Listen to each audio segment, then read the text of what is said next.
Hi everyone, it's Natsuki from Tokyo Beach Life. So a lot of you and my friends from abroad have been asking me what's the situation like in Tokyo now and how I'm doing. So today I'm going to share the situation in Tokyo right now and what's been on my mind and what I've been learning from this experience under very unusual circumstances. So what's happening in Tokyo right now?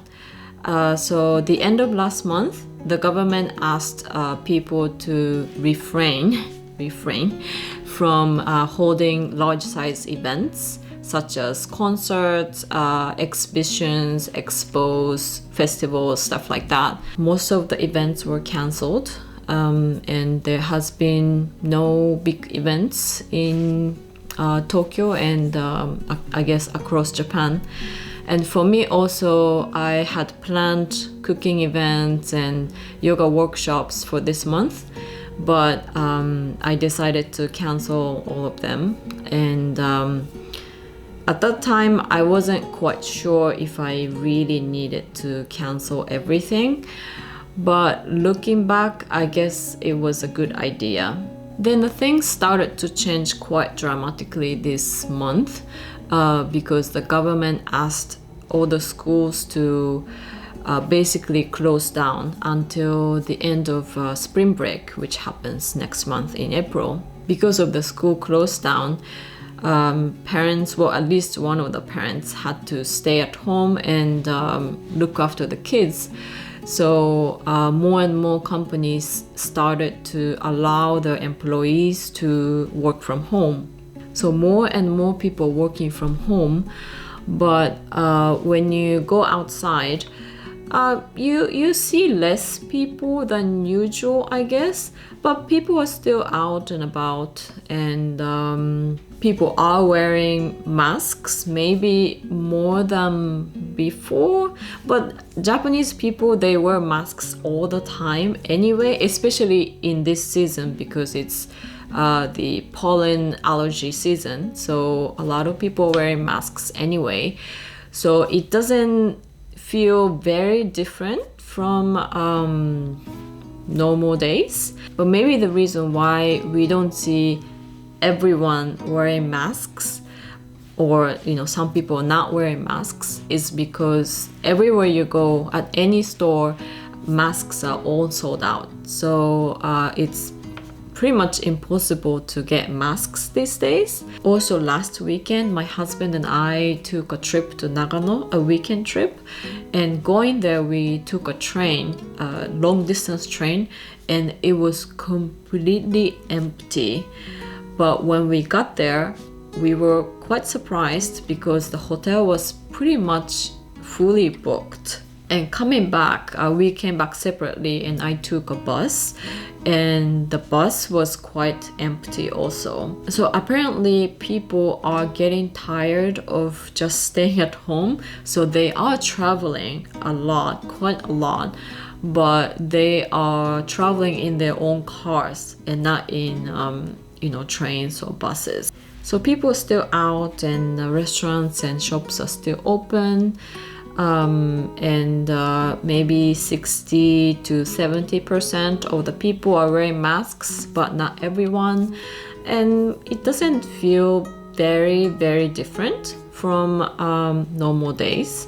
But this situation might change quite quickly because just yesterday, Governor of Tokyo held a press conference asking people to basically stay at home as much as you can and avoid the crowd. And if there's any major outbreak in Tokyo, then Tokyo will be in lockdown.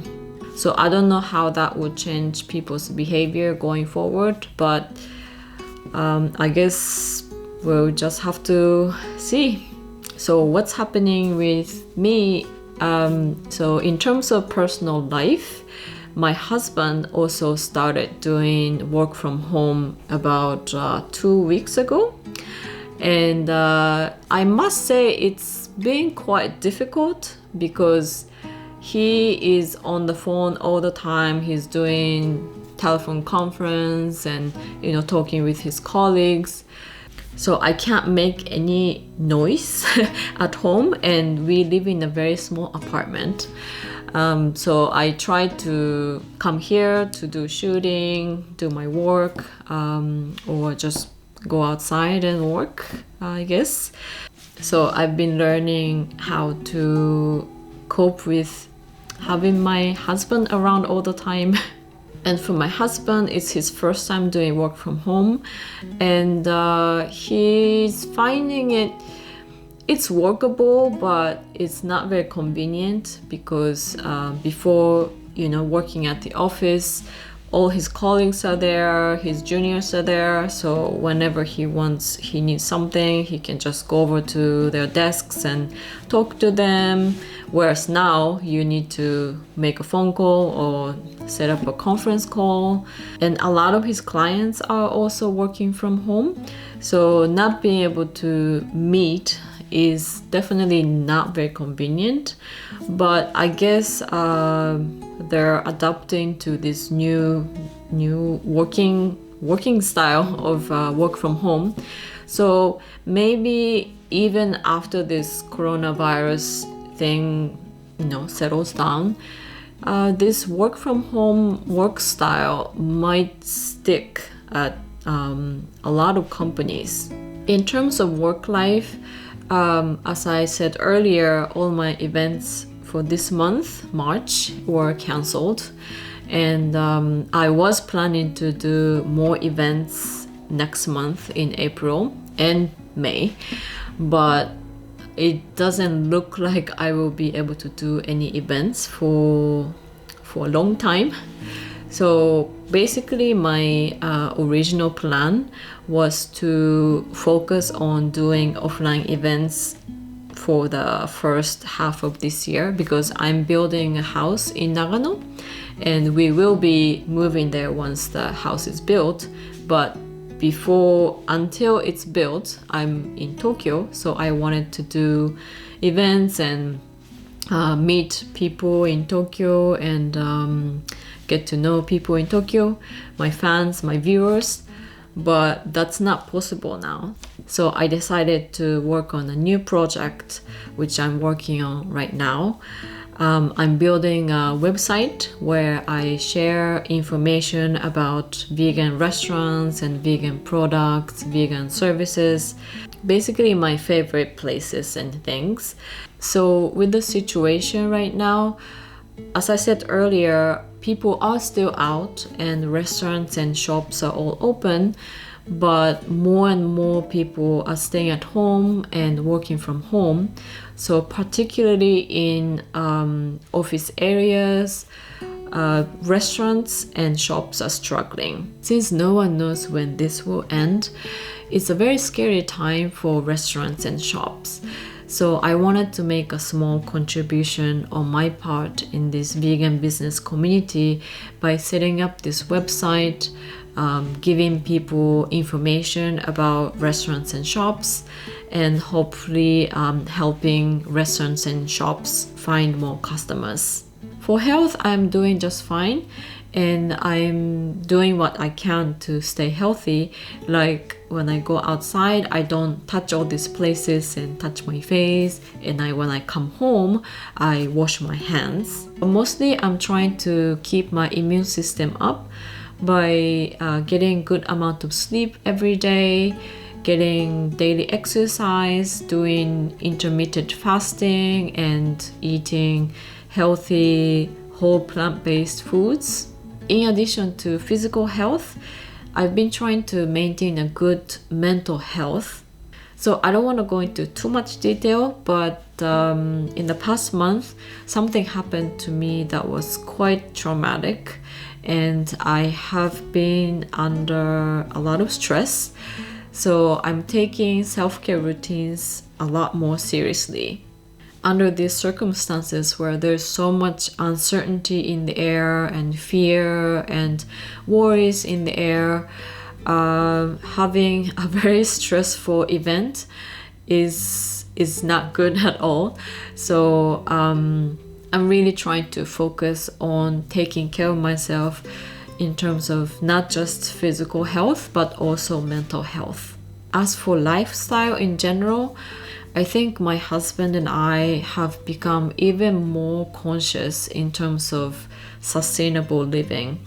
When living in a city, I think you take for granted that you have access to anything you want. You can get any supply you want, anytime you want. But in this kind of situation, it really makes you wonder what happens if all these supplies all of a sudden stop. And it's really happening now because masks are all sold out and toilet papers are also hard to get. All these things really started to make me think how we can live more sustainably. Now I'm doing a lot of research on farming, which I started experimenting last year. And I'm building a house in Nagano now. And outside of the house, I'm planning to make a small farm. Initially, I wanted to have my own farm and grow my own vegetables because then I can save a lot of money by not buying all these expensive organic vegetables. But now I'm thinking more and more in terms of self-sufficiency. So how I can grow vegetables to feed my small family. Of course, it won't be perfect. I won't be able to grow all the vegetables we consume, but I want to try and see how far we can go in terms of being self-sufficient. That's it for update from Tokyo. I hope everyone is safe and healthy, and I know everyone's situation and experience is different. So if you have any story that you want to share, please feel free to do so in the comment section below. Take care with lots of love. See you next time.